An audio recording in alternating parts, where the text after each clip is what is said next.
नमस्कार साथियों, daily current affairs के लेक्चर में आपका स्वागत है। आज हम डिस्कस करेंगे 10 जून का करंट अफेयर्स। चलिए लेक्चर स्टार्ट करते हैं। पहला क्वेश्चन है, दुनिया भर में विश्व महासागर दिवस कब मनाया जाता है? ऑप्शन है ए 8 जुलाई, ऑप्शन बी 8 जून, ऑप्शन सी 8 अप्रैल, ऑप्शन डी 8 मार्च। इसका जो सही आंसर है वो है ऑप्शन बी, 8 जून को ये मनाया जाता है। ये विश्व महासागर दिवस कैसे हमारे मतलब आया, आज प्रेजेंट में हम कैसे मनाते हैं, तो 1992 में इसकी जो है कल्पना आई, संकल्पना 1992 में होती है, एक earth summit, Rio de Janeiro, Brazil में। करंट अफेयर्स के लेक्चर में मैं आपको करा चुका हूँ। अगर आपने वो पुराने लेक्चर्स नहीं देखे हैं तो वीडियो के डिस्क्रिप्शन बॉक्स में आपको डेली करंट अफेयर्स की एक प्लेलिस्ट मिल जाएगी। उस प्लेलिस्ट में जाके आप सारे लेक्चर्स जरूर देखें, जिसमें मैंने आपको इस अर्थ समिट के बारे में बताया है। ये रियो डी जेनेरियो में हुई थी। रियो डी जेनेरियो कहाँ पे है? ब्राजील में।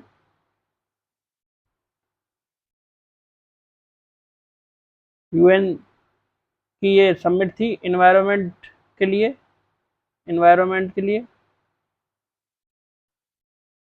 ठीक है।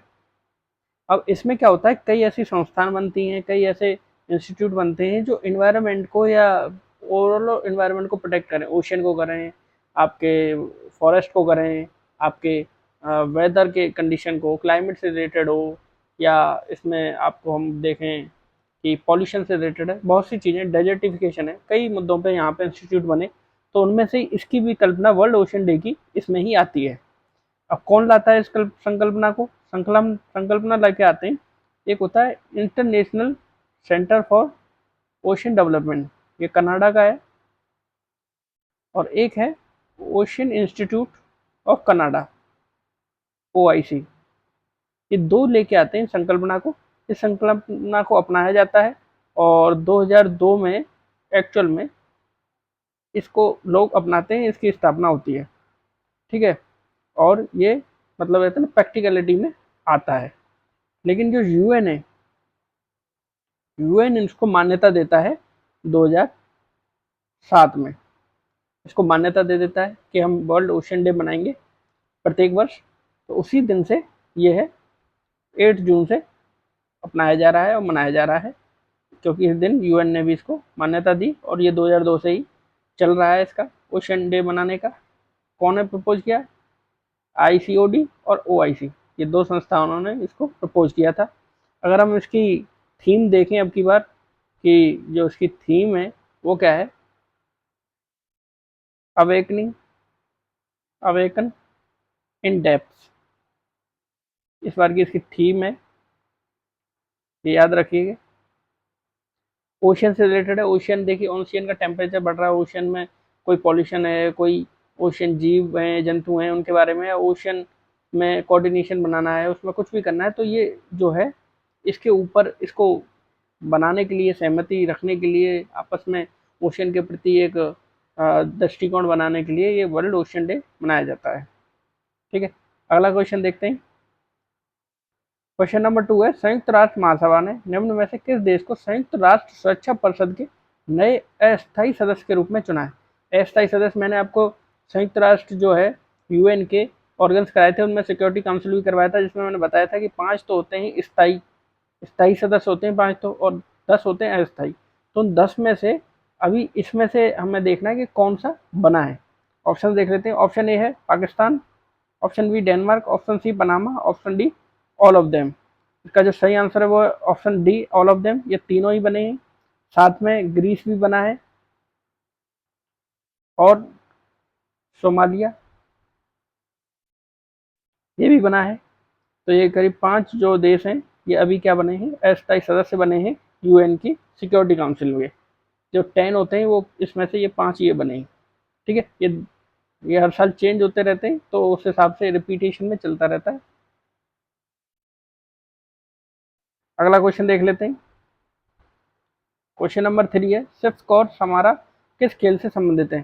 सिफ्थ कोर समारा जो है, ऑप्शन देख लेते हैं। ऑप्शन ए है wrestling, option B boxing, option C shooting, option D cricket. इसका जो सही आंसर है वो है ऑप्शन सी शूटिंग। ये शूटिंग से रिलेटेड है। इन्होंने अभी कांस्य पदक जीता है। आई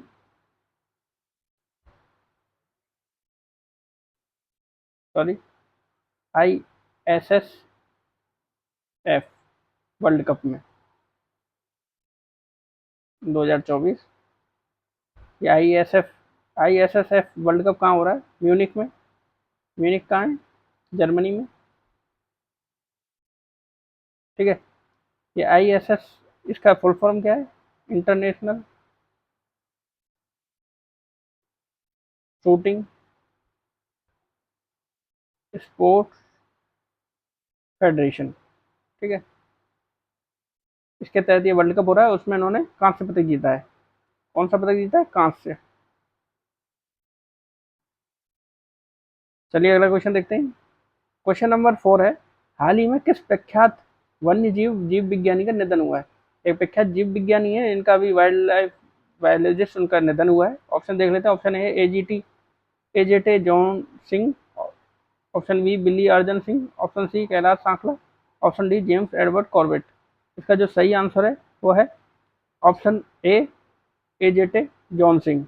इनका अभी निधन हुआ है। प्रसिद्ध ये वाइल्ड लाइफ बायोलॉजिस्ट थे। बाकी ये जो बिली अर्जन सिंह है, कैलाश सांखला, ये भी बायोलॉजिस्ट ही थे, इनका निधन हो चुका है। अब जेम्स एडवर्ड जो कॉर्बेट है, ये बायोलॉजिस्ट हैं। इन्होंने क्या है, अंग्रेजों के ज़माने में आज़ादी से पहले भारत में 1936 में एक नेशनल पार्क जो सबसे पुराना है इंडिया का, जिम कॉर्बेट, उसकी स्थापना, उसकी नींव रखी। ये सबसे पुराना नेशनल पार्क है, याद रखिएगा, 1936 में इसकी स्थापना हुई थी। ठीक है।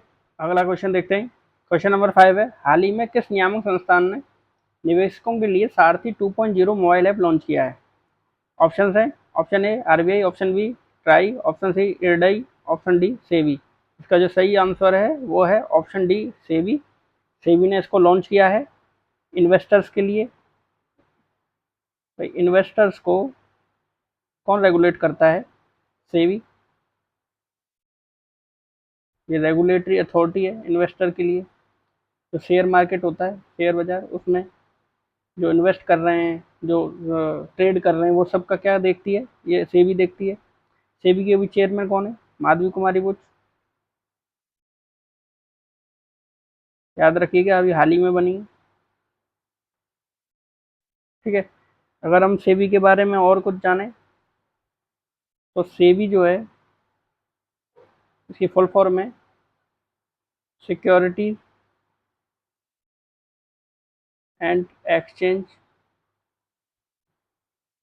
Board of India. इसकी स्थापना कैसे हुई है? इसी के तहत, एक्ट के तहत 1992 में, 12 अप्रैल को 1992 में इसकी स्थापना हुई। क्या करता है? इन्वेस्टर्स को रेगुलेट करता है। इन्वेस्टर्स हैं, ट्रेड करते हैं जो शेयर मार्केट में, उसको रेगुलेट करता है ये। ठीक है। अगर एक्ट के तहत हुई है तो ये क्या हो गई? स्टैट्यूटरी बॉडी हो गई। जो एक्ट के तहत बनती है वो क्या होती है? Statutory body.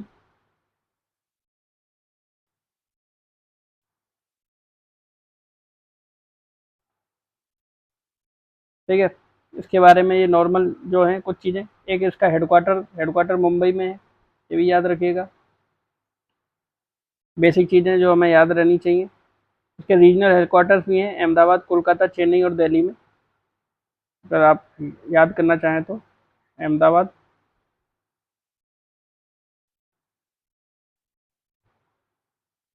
दिल्ली,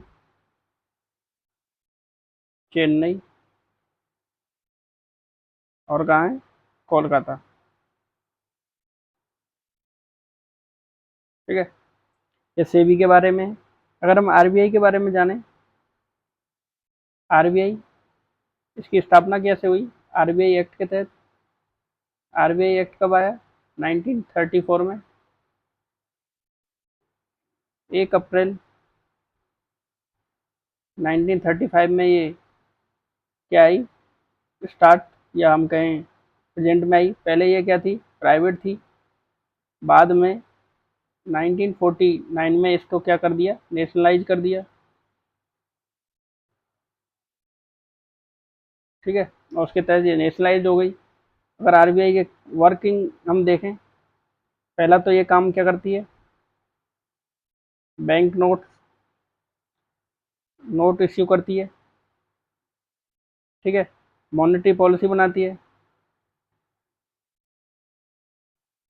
मार्केट को रेगुलेट करना है ना, जिससे क्या होगी, महंगाई जो है, इन्फ्लेशन को कंट्रोल करना, लिक्विडिटी को कंट्रोल करना, मार्केट में लिक्विडिटी क्या है, पैसे की, इन्फ्लेशन और लिक्विडिटी कंट्रोल करना इसका काम है। ठीक है, ये कुछ इसके इंपॉर्टेंट काम है। करेंसी और क्रेडिट सिस्टम को देखती है, बैंकों को लोन देती है, बैंकों के लिए एक मिनिमम प्राइस रखना, सीआरआर, एसएलआर, ये सब ये डिसाइड करती है कितना होना चाहिए। Repo rate, reverse repo rate, ये सुना होगा आपने, ये यही डिसाइड करती है।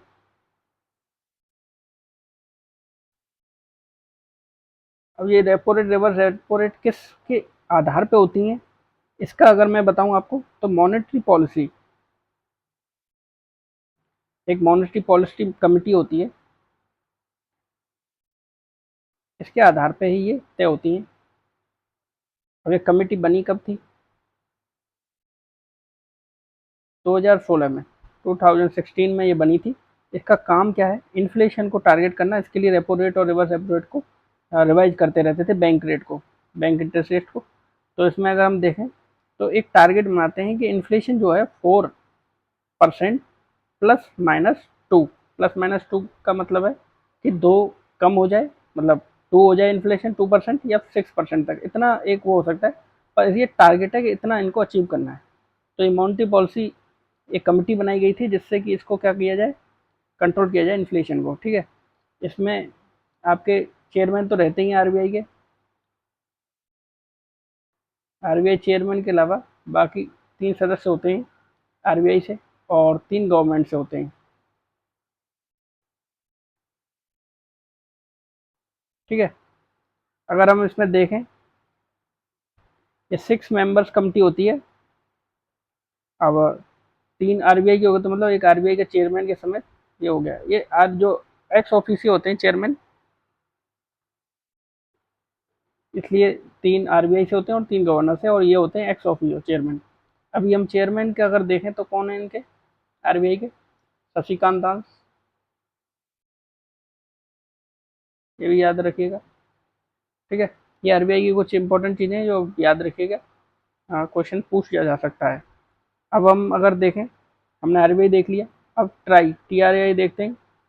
ट्राई, ट्राई क्या है, टेलीकॉम रेगुलेटरी अथॉरिटी है ये। इसकी स्थापना जो है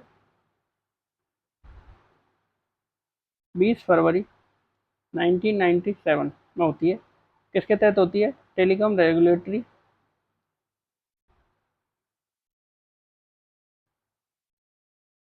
अथॉरिटी ऑफ इंडिया एक्ट, इसके तहत इसकी स्थापना होती है। ये कब आता है, 1997 में, और उसके तहत इसकी स्थापना होती है। इसका हेडक्वार्टर अगर हम देखें, न्यू दिल्ली में। काम क्या है, काम इसका होता है कि जो आप रेगुलेटरी है टेलीकॉम सर्विसेज की, टेलीकॉम सर्विसेज हैं, सर्विस प्रोवाइडर हैं, उनको रेगुलेट करना। ठीक है, जैसे प्राइस फिक्सिंग है, अगर भाई जो टैरिफ है, टैरिफ ज़्यादा ना हो, एक ऐसा ना हो कि एक कंपनी है जियो, वो तो प्राइस कर दी लो, लेकिन एयरटेल के जो टैरिफ प्राइस हैं वो है हाई। तो इनमें क्या है, एक बैलेंस बने, तो बैलेंस बनाने के लिए ये प्रयास करती है। ये सब क्या है, इनका काम है। ठीक है, ये इंपॉर्टेंट चीज़ है इसकी, ये याद रखिएगा। अब अगर हम देखें, हमारा कौन सा रह गया, इरडई, इरडई को देख लेते हैं। ये क्या है, इंश्योरेंस से रिलेटेड है।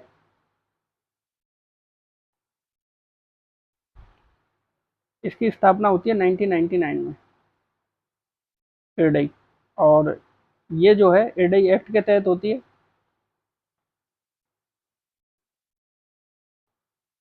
ठीक है, 1999 में आता है इरडई एक्ट। ये फाइनेंस मिनिस्ट्री के अंडर आती है सीधी।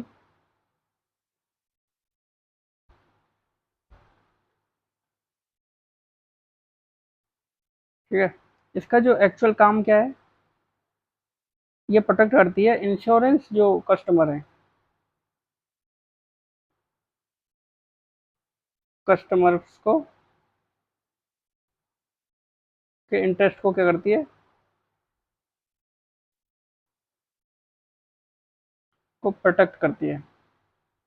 भाई उनके साथ कोई भेदभाव ना हो, उनके साथ कोई गलत इलीगल काम ना हो, उनके जो भी इश्यूज हैं, कोई मनी से रिलेटेड है, कोई विड्रॉल से रिलेटेड है, उसको ये देखती है एडाई। एडाई को अगर हम देखें, इसका फुल फॉर्म क्या होगा, insurance regulatory and development authority of India, इसकी फुल फॉर्म है, याद रखिएगा। अगर इसके हम हेडक्वार्टर को देखें तो ये कहाँ पे है, हैदराबाद। कहाँ पे है, तेलंगाना। 2002 में ये 2001 में ये वहाँ पे पहुँच गया था हेडक्वार्टर। ठीक है, अगर हाँ आरबीआई का हमने हेडक्वार्टर देखा था कि आरबीआई का हेडक्वार्टर नहीं देखा, इसका हेडक्वार्टर भी मुंबई में है आरबीआई का। पहले ये कोलकाता था, 1937 में मुंबई हो गया था। ठीक है, अब अगला क्वेश्चन देखते हैं। क्वेश्चन नंबर 6 है, NPCI international payments limited NIPL ने हाल ही में यूपीआई भुगतान को सक्षम करने के लिए किस दक्षिणी अमेरिकी देश के साथ हाथ मिलाया है। कोई दक्षिण अमेरिकी मतलब साउथ अमेरिकन देश से हाथ मिलाया है। ऑप्शन देख लेते हैं। Option A Peru, option B Argentina, option C Brazil, option D Chile. इसका जो सही आंसर है वो है ऑप्शन ए पेरू। पेरू से अभी हाथ मिलाया है। इससे पहले कई देशों से हमारा ये एनपीसीआई का चल रहा है, सॉरी, जैसे फ्रांस है, फ्रांस से भी है, ई कॉमर्स से रिलेटेड है जो पेमेंट। ठीक है, यूएई है, हमारे पड़ोसी हैं श्रीलंका, नेपाल, भूटान, सिंगापुर से है हमारा, मॉरिशियस से है। इन देशों से हमारा चल रहा है ये। ठीक है, कॉपरेशन इस चीज़ में। अभी पेरू जुड़ गया है। अगर हम एनपीसीआई के बारे में जानें तो ये एनपीसीआई क्या है। एनपीसीआई जो है, नेशनल पेमेंट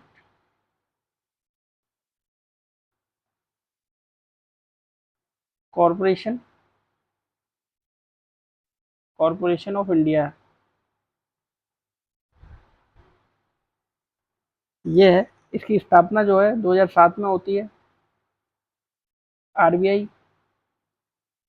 ठीक है, और IBA, Indian bank of Indian bank association है ये दोनों के तहत इसकी स्थापना होती है। किस एक्ट के तहत होती है, पेमेंट एंड सेटलमेंट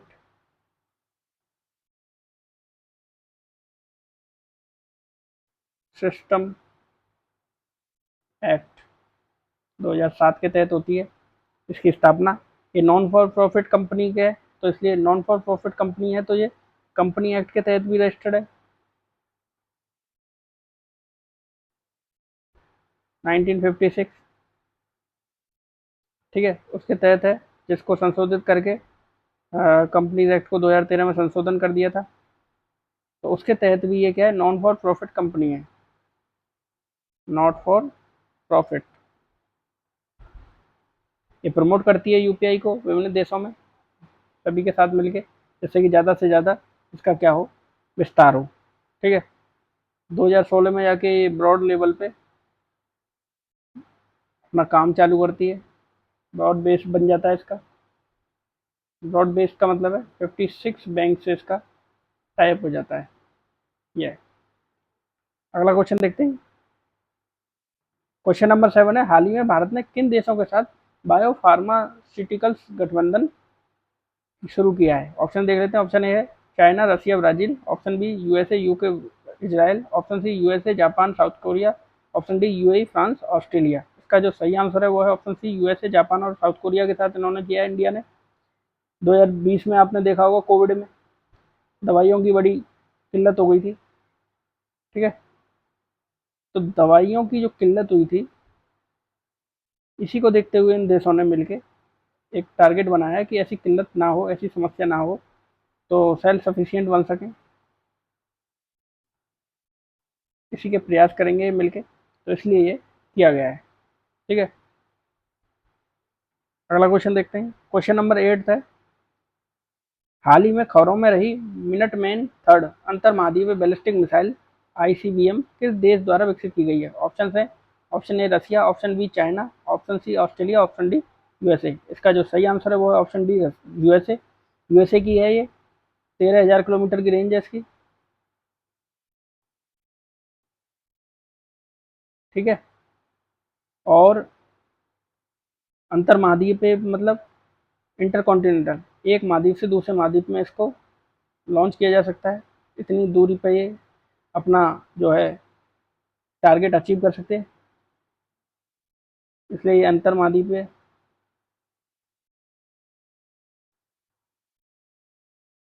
मारक क्षमता। ये क्या है, लैंड से है, तो लैंड से इसको लॉन्च करते हैं। ये कुछ इसकी इंपॉर्टेंट न्यूज़ है जो आपको याद रखनी है। चलिए अगला क्वेश्चन देखते हैं। क्वेश्चन नंबर 9 है, हाल ही में खबरों में रहा टी कोरोना वायरस जो है TCRV क्या है? ऑप्शन है, option A protein, option B enzyme, option C coral leaf, option D star. इसका जो सही आंसर है वो है ऑप्शन डी स्टार। एक स्टार है, इसका एक स्टार सिस्टम है, इसमें ब्लास्ट हुआ है, तो ब्लास्ट की वजह से इसको हम क्या है, ब्लाइंड मतलब आइज से भी देख सकते हैं इसकी जो उसको रोशनी को, इतना तगड़ा इसका हुआ था जब ये ब्लास्ट हुआ था, ठीक है।